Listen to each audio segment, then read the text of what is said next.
Hello everyone, दिनैनि बे गोदान मोनसे भिडिअनि गेजेरजों नोंथांमोनखौ गासैखौबो बरायहरबाय। स' लोगोफोर, दायो आं नोंथांमोननि सेराव नोंथांमोनाथ' भिडिअनि टाइटेल आरो थाम्बनेलफोरावथ' नायनानै एसेब्लाबो हमनो हाखादों जानांगौ दे लोगोफोर।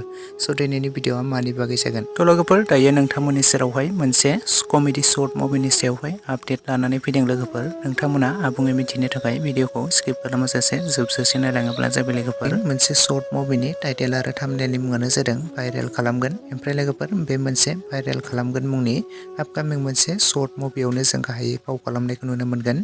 प्रिया, रैसु, जयन्त बसुमतारी आरो भुबानी आरो लोगोसे माखासे फाव खालामगिरिफोरनि फाव खालामनायखौ नुनो मोनबावगोन लोगोफोर। थ' लोगोफोर, बे भाइरेल खालामगोन आबुं मोनसे कमेडि शर्ट मुभिखौ प्रिया एन्टारटेनमेन्ट चेनेलावहाय बावैसो रिलिज खालामनानै होबाय दे लोगोफोर। जुदि दासिमाव नोंथांमोना सोरबाफोर नायालासिनो थादोंब्ला प्रिया एन्टारटेनमेन्ट चेनेलावहाय बयबो थांनानै नायहैब्लानो जाबाय लोगोफोर। आरो सोर सोर नोंथांमोना नायनानै माबोरै मोनखो कमेन्ट सेक्सनाव लिरना फोरमायहरब्लानो जाबाय लोगोफोर। थ' लोगोफोर, लोगोसे नै दासिमनि शर्ट आपडेट भिडिअ बेखिनियावनो एन्ड थेंक इउ फर वाचिं।